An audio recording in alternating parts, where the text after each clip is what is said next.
Hey everyone, welcome to Tea Time with Tea. It's Video Wednesday, and yes, I look a shambles, but it's overcast and kind of stormy and rainy. And you know what? My crochet doesn't care if my hair's fixed or not.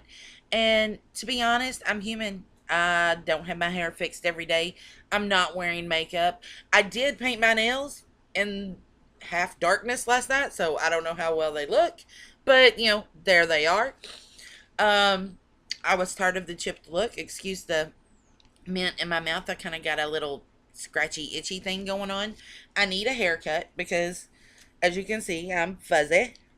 So we're just gonna have to deal with me being human and embracing that. Um, I did pick out a different topic, and I will touch on it, but I want to um, do something that just is on my mind and just driving me nuts. As well. So, first, we're going to touch on the topic that I picked. It is from Michelle on Facebook, and it's pets. Which kind of pet do you think is better and why? Um, I don't own pets. I probably will never own pets again. Um, it's not because I don't like animals, because I do. It's just that pets are like children that never grow up and leave home. They are always there. They are, you know, extremely, time consuming, and you have to plan everything. You have to have a pet sitter if you want to go to town. All of this. Yes, they are great companions and they give you lots of, unconditional love, which is awesome. But for me, if I want to just jump in my vehicle and leave for 2 days, I can't do that if I have a pet. I have to find somebody to watch it or feed it or take it out or that kind of thing. And, the I draw disability. I get like $700 a month. I can't afford vet bills, heartworm preventative, flea and tick and food and all of this. And if something, God forbid, happens to them, surgery of some kind. I feel that I'm being responsible by not owning pets because I don't feel that I could financially take care of them the way they deserve to be taken care of. And I think more people ought to be that way. I don't think people ought to give pets as Christmas gifts or Easter gifts or whatever, because I know bunnies and chicks are popular at Easter, and I just don't, because they're not a gift. They're an actual living creature that needs love and care, and you should be responsible with that. As for what kind of pet is better, I'm more partial to dogs, but that's just me.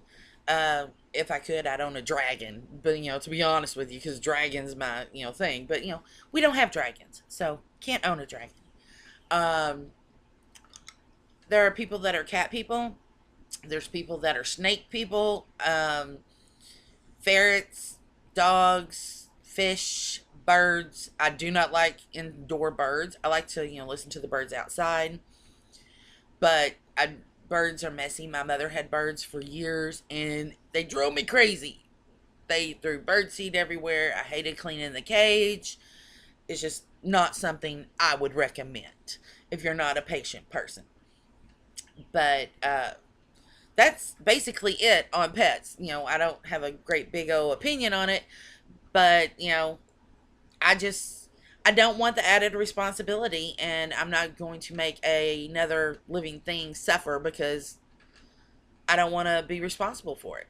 That's my opinion. If you can't supply all the necessities and love to a pet, don't own one. That's just it. Now, something that I've noticed a lot this past week is so many people posting on Facebook or in person, even dwelling on their negative stuff in their life. You know, you're only human. You can only do so much. Not everything's going to be rainbows and unicorns. So you need to quit feeding the negativity, because the more you put it forefront and focus on it, that's all you're going to receive. Um, you've heard the saying, fake it till you make it. Well, that is awesome, because if you wake up every morning and you think today is going to be fantastic, it's going to be a good day, I'm not going to let it get me down, then you push through, and you smile even though you don't want to, and you make that extra effort to be cheerful and happy, because you control your happiness. Don't let negative energy or negative people control you. I'm so tired of the oh woe is me stories that I read and hear all the time. Your life is as happy as you want it to be, or allow it to be. That's what I should say. Allow it to be. Because, yes, somebody can do something completely horrific to you, but how you handle that, how you process it, that is what contributes to your happiness. You get that? You are the controller of your happiness. You don't let anybody rain on your parade, steal your thunder, any of the other crazy, catchphrases. They're all true. No, my life is not perfect by any means, but I'm not letting that, keep me down. I will be real with you for a minute. I have been in some pretty serious pain the last few days, and last night I was like, I'm not even going to do the video tomorrow. I'll just postpone it. But you know what? I woke up and said, screw it. Not going to let it control me. I am going to, stick to my plan, which is to be happy every day. I'm not going to be happy all 24 hours in the day, but I'm going to be grateful for the blessings that I have. I'm going to be, happy in who I am. And it is just, you got to flip that switch. You've got to quit letting all the negative crap and thoughts and self-hate. I'm so sick of self-hate. Why, as adults, do we let the self-hate dribble out and trickle out and affect the children? Over the weekend, I heard self-hate remarks come out of every child's mouth that I was around. And I said, hey, that's enough of it. No more self-hate. I've had it. Because if you can't love you, how do you expect somebody else to love you?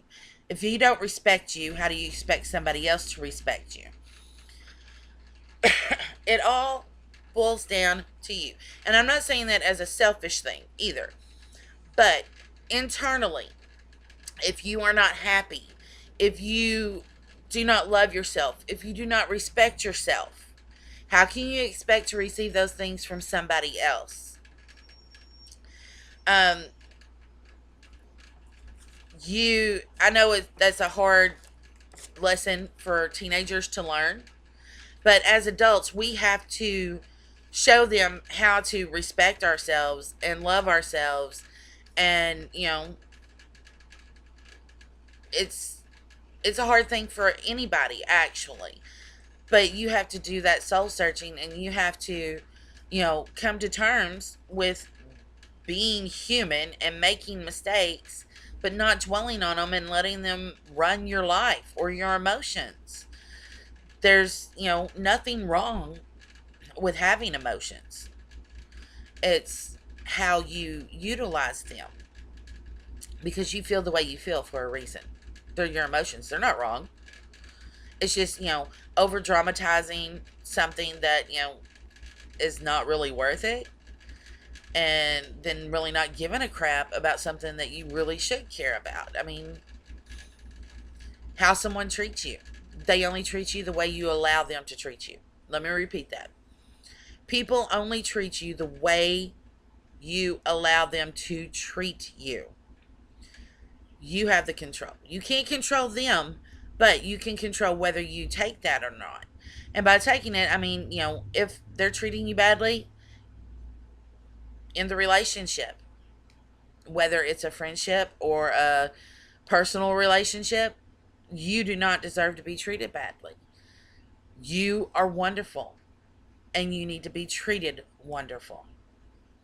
So I did a little bit of rambling this week, and as always, if you like my crazy ass ramblings, give us a thumbs up, subscribe. Um, the link to the Facebook page is down below as usual, and we need some more comments because I'm running kind of low again. But if not, you leave me to my own devices, and that could be dangerous. But please remember, be good to others, but especially be good to you. See you next week.